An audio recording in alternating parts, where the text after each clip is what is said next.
Assalamualaikum dan selamat sejahtera. Nama saya Muhammad Ikmal bin Mat Sahibul Fadilah. Nombor matrik saya 251453. Saya adalah pelajar UUM Johor Bahru, Grup G. Saya ingin menerangkan mengenai pengenalan. Yang pertama, sejajar dengan perkembangan berterusan dan pertumbuhan positif dalam ekonomi Malaysia yang luas melibatkan pengeluaran produk dan perkhidmatan yang berkembang, adalah menjadi komoditi untuk mencapai persaingan yang sihat dengan negara luar. Perkhidmatan terbaik ditawarkan melalui nilai amalan terbaik kepada pengguna dan keutamaan diberikan bagi memenuhi keperluan asas serta keselesaan masyarakat setempat.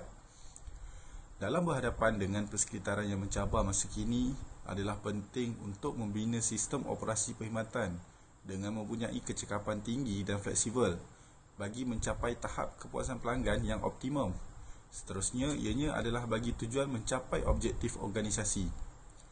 Pengurusan strategi melihat kepada analisis sistematik terhadap faktor yang berkaitan dengan pelanggan dan juga pesaing, iaitu ianya adalah persekitaran luaran, dan organisasi itu sendiri adalah persekitaran dalaman, di mana bagi menyediakan asas untuk mengekalkan amalan pengurusan yang optimum. Pada tahun 1988, Henry Minberg telah mencadangkan 5 bentuk pengurusan strategi yang dapat disesuaikan mengikut kesesuaian persekitaran, iaitu strategi sebagai rancangan corak ataupun pola, kedudukan, taktik dan juga perspektif. 10 tahun kemudian, pada tahun 1998, ia mengembangkan 5 bentuk strategi pengurusan ini dan menjadi 10 aliran pemikiran dan membahagikannya kepada 3 kategori. Selain itu, daripada kategori adalah transformasi yang merupakan aliran pemikiran hybrid. Ia disusun ke dalam beberapa peringkat atau kitaran dalam sistem organisasi.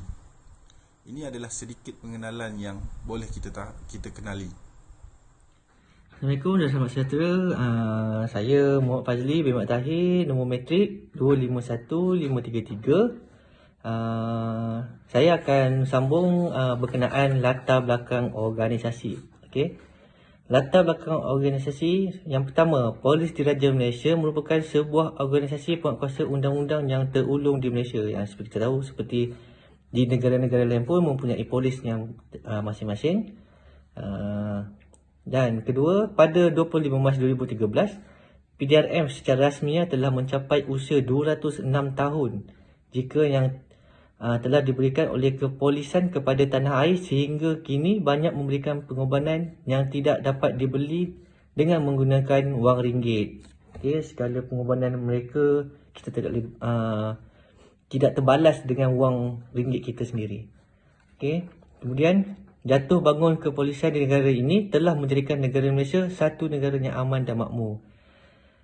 Segala jatuh itu umpama kita belajar daripada pengalaman. Okey. Yang seterusnya, Charter of Justice telah diperkenalkan oleh Prince of Wales di Pulau Pinang pada 25 Mac 1807 bagi mengiktirafkan penguatkuasaan undang-undang dengan lebih berkesan.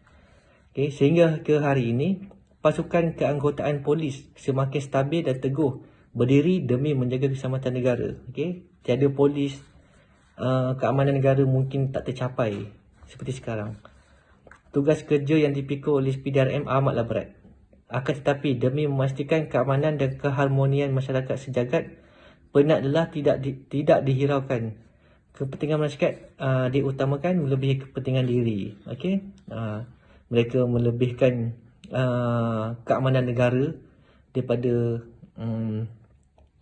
kepentingan mereka sendiri. Okay? Sekian, terima kasih. Saya akan terus beri kepada rakan saya.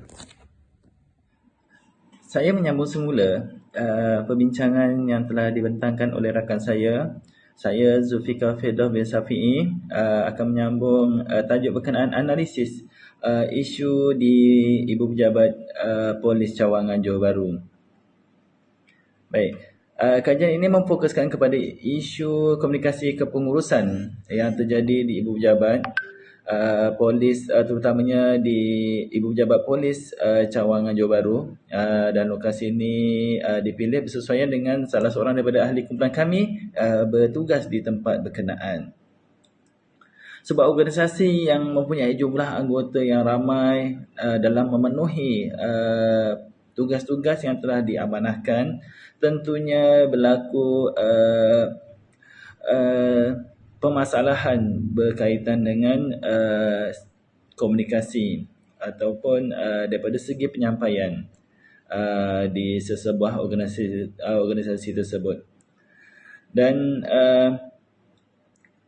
perubahan yang berlaku semenjak COVID-19 ini juga memberi sedikit sebanyak kesan secara langsung dan tidak langsung kepada sistem komunikasi yang berlaku di dalam organisasi. Dan antara kesannya ialah sistem penyampaian maklumat dan informasi, yang mana dalam organisasi yang mempunyai jumlah anggota yang ramai dan besar, proses dan penyampaian maklumat yang amat penting diberi penekanan. Dan selalunya penyampaian komunikasi ini pada masa kini lebih menggunakan daripada telefon pintar seperti WhatsApp, Telegram. Jadi penggunaan ini adalah pantas, mudah dan cepat diterima, tetapi berlaku ketepatan daripada segi kefahaman informasi tersebut memberi permasalahan bagi sistem penyampaian komunikasi tersebut.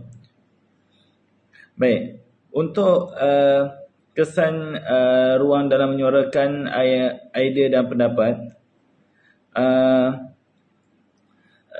terdapat dalam organisasi mempunyai hierarki organisasi yang menjadi lumrah dalam organisasi dalam menentukan tindakan dalam membuat keputusan perbincangan dengan pihak bawahan. Dan ini bila ruang yang tidak diberikan kepada pihak bawah atau bahagian pelaksana, ini menimbulkan ketidakpuashatian dalam kalangan pihak bawahan. Dan pihak atasan juga tidak sepatutnya mengetepikan pandangan-pandangan pihak bawah, terutama idea-idea yang disuarakan, dan penting untuk pihak atasan memberi peluang bagi idea-idea daripada pihak bawahan untuk menaik taraf atau meningkatkan lagi mutu perkhidmatan. Dan seterusnya ialah penglibatan dalam membuat keputusan. Sepatutnya dalam proses untuk membuat keputusan, penglibatan daripada pihak atasan dan pihak bawahan penting untuk membuat untuk sebarang tindakan, untuk mengambil suatu tindakan tanpa membuat perbincangan dengan pihak bawahan, menyebabkan pihak bawahan mudah merasa diri mereka tidak berpuas hati, serta kadang-kala pihak bawahan juga tidak bersetuju dengan sebarang tindakan yang dilakukan oleh pihak atasan.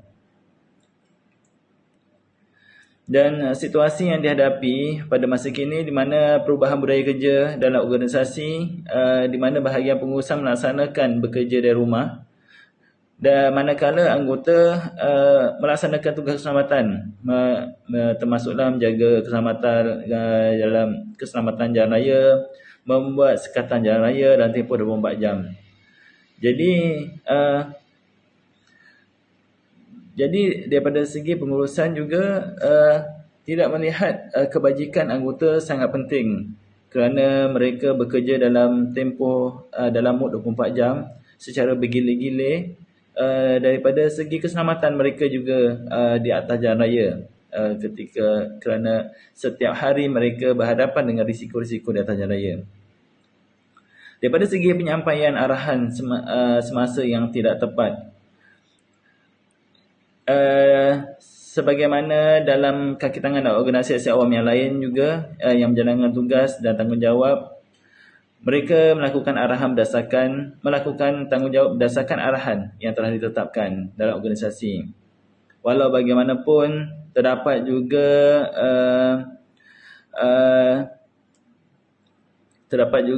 tugas-tugas yang tidak dibahagikan secara sistematik dan teratur.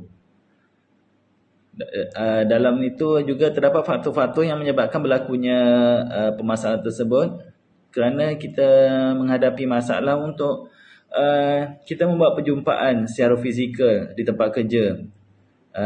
Jadi penyampaian tersebut banyak menggunakan media sosial, Telegram, dan ia jimat. Tetapi ia memerlukan penambahbaikan, dan berlaku juga arahan-arahan yang tidak tepat berlaku melalui perkongsian-perkongsian dalam laman sosial tersebut seperti WhatsApp sesama kaki tangan, dan ketidaktepatan tersebut menyebabkan hal-hal yang tidak diingini berlaku dan menimbulkan kekeliruan dalam melakukan tugas dan bercanggah daripada segi arahan yang telah ditetapkan oleh pihak atasan. Assalamualaikum Doktor.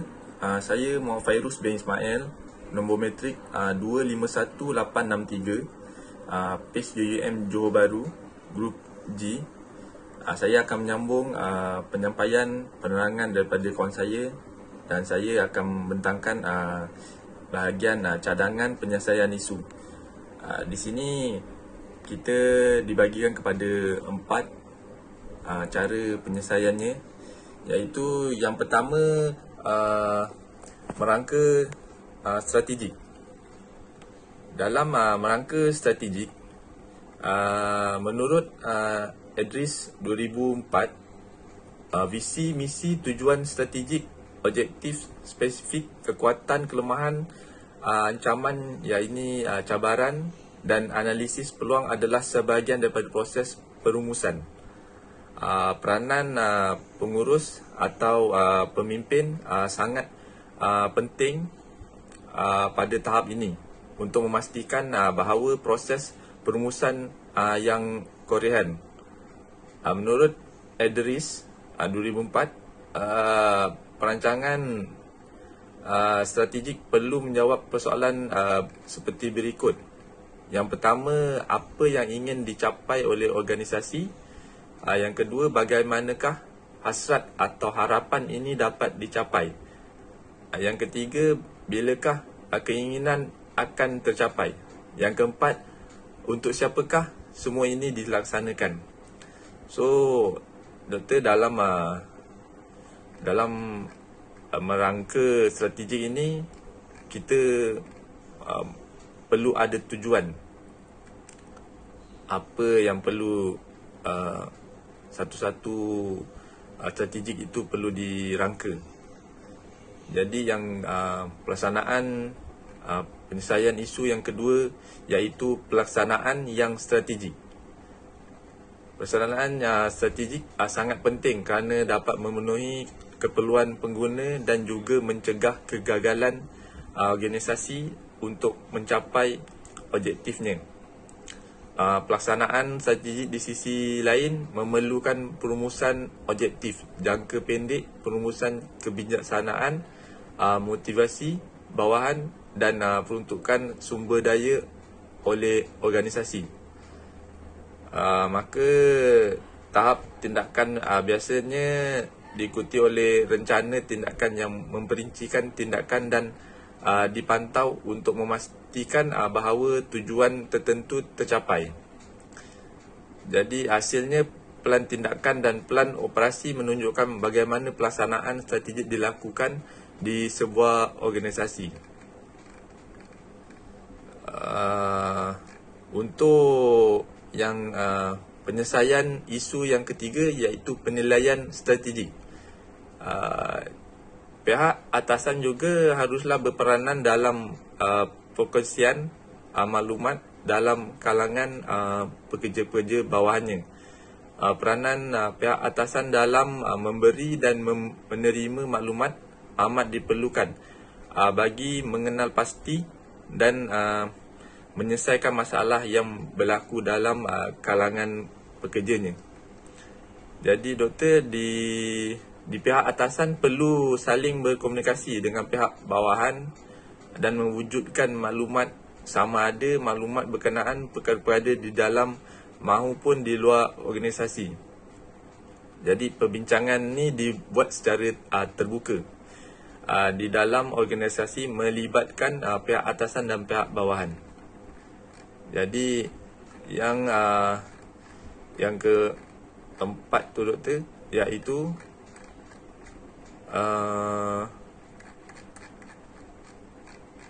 pelaksanaan ni dibuat bagi menyelesaikan isu-isu